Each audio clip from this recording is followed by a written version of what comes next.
வணக்கம், good morning, happy morning, wonderful morning. இன்றைக்கி திரும்பி பர்ஃபெக்ஷன் பற்றி பேச போகிறேன். பர்ஃபெக்ஷனையும் ஸ்டாக் மார்க்கெட்டையும் முடிச்சு போட்டு நேற்று உங்களுக்கு ஒரு கதையை சொன்னேன். இன்றைக்கி நீங்கள் பண்ணுற வேலையில் பர்ஃபெக்ஷன் தேடிட்டு இருந்தீங்கன்னா ரொம்ப நாளைக்கு ஆகும், பைத்தியம் பிடிச்சிரும், பாயாப்பு சுரண்டுவீங்க. ஒரு பெரிய சினிமாக்காரர் ஒருத்தர் இருந்தார். இன்றைக்கி அவர் பிரபலம் இல்லை, கட்டப்படுறாரு, நடிகராக இருக்கார். அவர் பெரிய பெரிய படம்லாம் ஹிட்டு கொடுத்துருக்காரு. ஆனால் அவரோட ப்ராப்ளம் என்னென்னா, பர்ஃபெக்டாக படம் எடுக்கிறேன்னு 2.5 மணி நேரம் படத்தை 5 மணி நேரம் எடுப்பார். ஸோ அந்த 2 படத்தை எடுப்பார். நான் கமலஹாசனை பற்றி பேசலை, இதுக்கு மேலே நீங்கள் கெஸ் பண்ணிக்கங்க, சரியா? அவர் என்ன பண்ணுவார்னா, வெறும் டைரக்டராக ஹீரோ டைரக்டர் ஆகி கடைசியில் இப்போ ரொம்ப கட்டத்தில் இருக்கிறார்.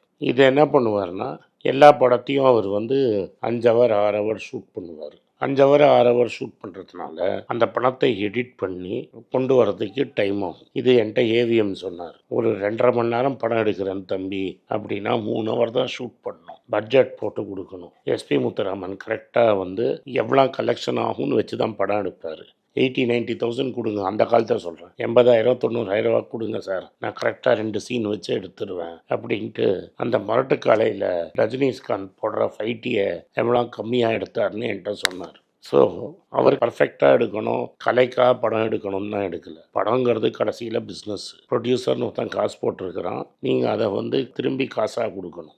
ரைட்டாக இல்லாட்டா இந்த ஃபிலிம் தான் மீதி இருக்கும். இன்றைக்கி ஃபிலிம் கூட கிடையாது, வெறும் டிஜிட்டலில் சிடி கூட மிஞ்சாது. ஸோ அவர் என்ன பண்ணார்னா, 5 ஹவர் படம் எடுத்தார்னா பர்ஃபெக்டாக எடுப்பார். அவருக்கும் எஸ்பி முத்துராமனுக்கும் என்ன வித்தியாசம்னா, எஸ்பி முத்துராமன் 3 ஹவர் ஷூட் பண்ணி 2.5 மணி நேரத்தில் படத்தை காமிச்சிருவார். மேக்ஸிமம் அரை மணி நேரம் தான் எக்ஸ்ட்ரா ஷூட் பண்ணுவாங்க. ஸோ பட்ஜெட்டுக்கு கம்மியாக இருக்கும். அதுக்கப்புறம் எல்லாத்தையும் ஏவிஎம் ஸ்டூடியோலேயே செட்டப் போட்டு எடுத்துடுவார். நான் போய் இங்கே ஷூட் பண்ணுறேன், அங்கே ஷூட் பண்ணுறேன், நான் சீன் எடுக்கிறேன், இதெல்லாம் பண்ண மாட்டார். எஸ்பி முத்துராமன் படம் அவார்டெல்லாம் வாங்காது. ஆனால் எந்த ஆளு காசை போட்டானோ அவனுக்கு நிச்சயமாக டிஸ்ட்ரிபியூட்டரே காசை கொடுத்துருவான். அதுக்கு தான் நீங்கள் சினிமா எடுக்கிறீங்க. அப்படியே அது பை சான்ஸ் கலையாக இருந்து சூப்பராக இருந்தால் அவார்டு போடுமே தவிர அவார்டு சோறு போடாது. ப்ரொடியூசர் நடுத்தருக்கு டைரக்டர் அவார்டு வாங்கி யூஸே கிடையாது. முக்கால்வாசி நேரம் அதுதான் ஆகும். இதுதான் ப்ரோக்ரஸுக்கும் பர்ஃபெக்ஷனுக்கும் இருக்கிற வித்தியாசம். நான் பர்ஃபெக்டாக பண்ணுறேன்னு கொண்டு போய் ப்ரொடியூசரை நடுத்தரில் நிறுத்திடுவாங்க. இதே நீங்கள் பவுண்டு கிளியர் ஸ்கிரிப்டோடு போனீங்கன்னா கட் பண்ணுறதுக்கு சான்ஸே வராது. ஏன்னா ஸ்கிரிப்டை கரெக்டாக கொடுத்தீங்கன்னா கரெக்டாக இவ்வளோ நாள் ஷூட்டிங்னா கரெக்டாக முடிச்சிடுவீங்க. ஒரு நாள் ஷூட்டிங்கில் என்னத்தை யூஸ் பண்ண போகிறீங்கன்னே உங்களுக்கு தெரியும். இதுக்கு நிறைய பிளானிங் தேவையே தவிர ப்ராக்ரஸ் ஏதாவது கொஞ்சம் இல்லைன்னா கூட அட்ஜஸ்ட் பண்ணிப்பாங்க. ஸோ அவங்க ப்ராக்ரஸ்வே கொஞ்சம் கொஞ்சமாக ப்ராக்ரஸ் பண்ணிகிட்டே இருப்பாங்க. நான் பர்ஃபெக்டாக படம் எடுக்கணும், அந்த ஷாட் எனக்கு வேணும் அப்படின்னு பணத்தை காசை கரியாக்க மாட்டாங்க. அந்த டைரக்டர்லாம் ரொம்ப நாளைக்கு இருப்போம். யார் இது மாதிரி டைரக்டர்ஸ்லாம். நீங்கள் இப்போ இந்த போக்கத்தோட நான் சொன்ன ஆள் படத்தையும் பாருங்கள், எஸ்பி முத்துராமன் படத்தையும் பாருங்கள். ஆனால் அவார்டு வாங்கினது ஆக்டிங்க்கு இந்த ஆள் படம் ரொம்ப நாள் பேசப்படும். ஆனால் எஸ்பி முத்துராமனும் ஏவிஎம் சரவணும் பணக்கஷ்டத்தில் கட்டமே பட மாட்டாங்க. இதை தான் நான் உங்களுக்கு புரிய வச்சேன். அதனால் பர்ஃபெக்ஷனுங்கிறதுக்காக டைமை வேஸ்ட் பண்ணிங்கன்னா உங்களுக்கு பணம் நஷ்டம் ஆகிடும், நடுத்தருவுக்கு நிற்போங்கிறது தெளிவாக தெரியும். இது பாலச்சந்தரும் இல்லை. ஸோ இதை நீங்கள் கிளியராக புரிஞ்சுக்கோங்க. இப்போது இதையே நம்ம இவி வெஹிக்கிள் என்ன ஆகும் அப்படிங்கிற இதுக்கு வருவோம், ஸ்டாக் மார்க்கெட்டுக்கு வருவோம். இவி தான் ஃப்யூச்சர் அப்படின்னு நம்பி நிறைய பேர் நிறைய ஸ்டாக் வாங்கினாங்க. நாங்கள் டாட்டா மோட்டார்ஸ் வாங்கினேன். 70 ரூபா 1000 ரூபா பார்த்தேன், 600 போகும், திரும்பி லாபம் வரும். ஏன் வரும்னா அது இவி ஊற்றிக்கிச்சுனாலும் கமர்ஷியல் வெஹிக்கிள் இருக்குது, ஆர்டினரி கார் இருக்குது, டாட்டா டெக்னாலஜிஸ் இருக்குது, 5% டாட்டா கேபிட்டலோட ஷேர் இருக்குது. அதனால ஓவராலாக என் பொசிஷன் ஹெட்ஜ்டு.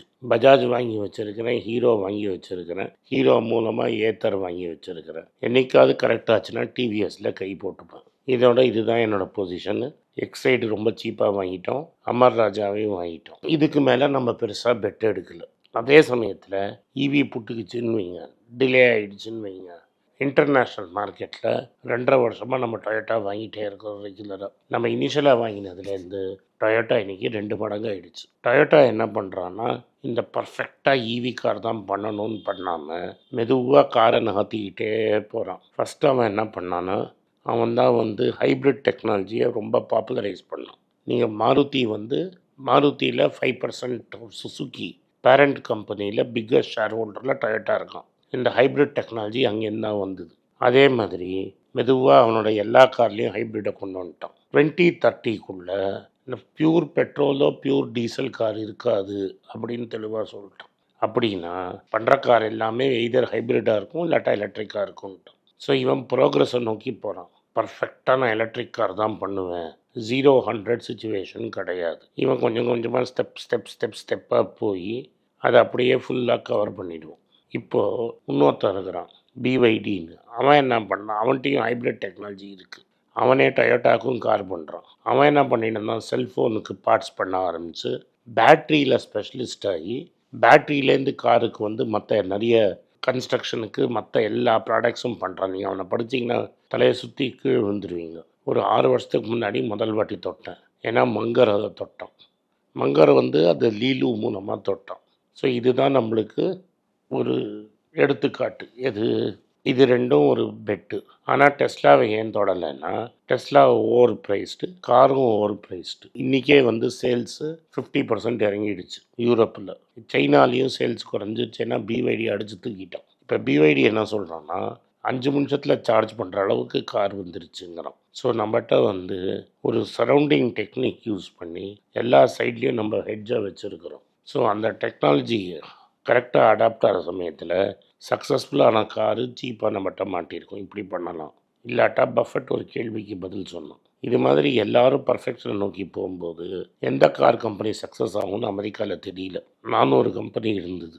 அந்த 400 கம்பெனியில் எந்த கம்பெனி ஓடுன்னு வாங்காமல் இந்த குதிரை விப்பு பண்ணுற கம்பெனி இருக்கான்ல, அதை ஷார்ட் அடிச்சுவிட்டு ஹார்ஸ் ப்ரீடிங்கை ஷார்ட் அடிக்க முடியுமான்னு பார்த்தான். ஏன்னா குதிரை பாப்புலேஷன் உலகத்தில் கபால்னு குறைஞ்சிருச்சு. ஏன்னா குதிரை வந்துடுன்னா ஐசி இன்ஜின் வந்தோடனே குதிரை போயிடுச்சு. ஸோ குதிரையும் ஹார்ஸ் கேரேஜ் ரிலேட்டட் ஸ்டாக்ஸை ஷார்ட் அடிக்கிறது ஷுவர் ஷார்ட் வின்னர் தென் கோயிங் பிஹைண்ட் ஐசி இன்ஜின்ஸ்.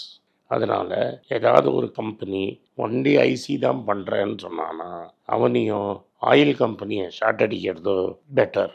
ஆனால் ஆயில் கம்பெனியை ஓப்பனாக ஷார்ட் அடிக்க முடியாது. ஏன்னா அதுக்கு பெட்ரோகெமிக்கல்ஸ்ன்னு போட்டு பல இப்போ நான் லெதர் ஃபுட்வேரு அதுக்கெல்லாம் பிளாஸ்டிக்ஸில் டிமாண்ட் இருக்குது. அதனால் ஒரு அளவுக்கு மேலே ஆயில் கம்பெனியும் விழாது. அதனால் பார்த்து கரெக்டாக பண்ணணும்.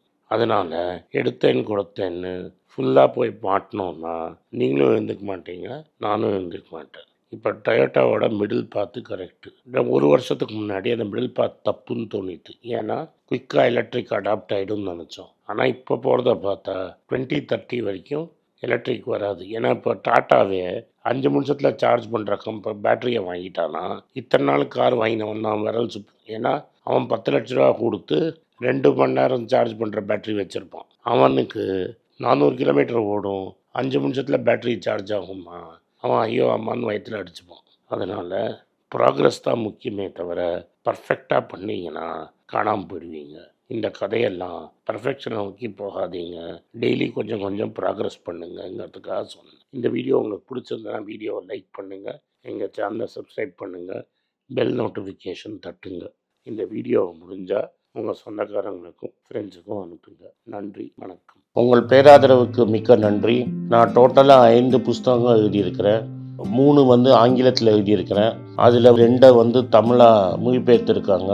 ஸோ டோட்டலாக 5 புஸ்தகம் ஆச்சு. இந்த 5 புஸ்தகத்துக்கு ஹார்ட் காப்பி வேணும்னா நீங்கள் கீழே இருக்கிற வாட்ஸ்அப் நம்பருக்கு மெசேஜ் அனுப்பிச்சிங்கன்னா எங்கள் டீம் உங்களை கான்டாக்ட் பண்ணுவாங்க. இந்த 5 புஸ்தகங்களில் 3 புஸ்தகம் கிண்டலில் இருக்குது. அமேசானில் கிண்டலில் வாங்கணும்னு ஃபீல் பண்ணுறவங்க நேராக கிண்டலில் வாங்கிக்கலாம். தமிழ்லேயே யாராவது ஃபைனான்ஸ் நியூஸ் படிக்கணும்னு ஃபீல் பண்ணிங்கன்னா தயவு செஞ்சு moneypage.com விசிட் பண்ணுங்கள்.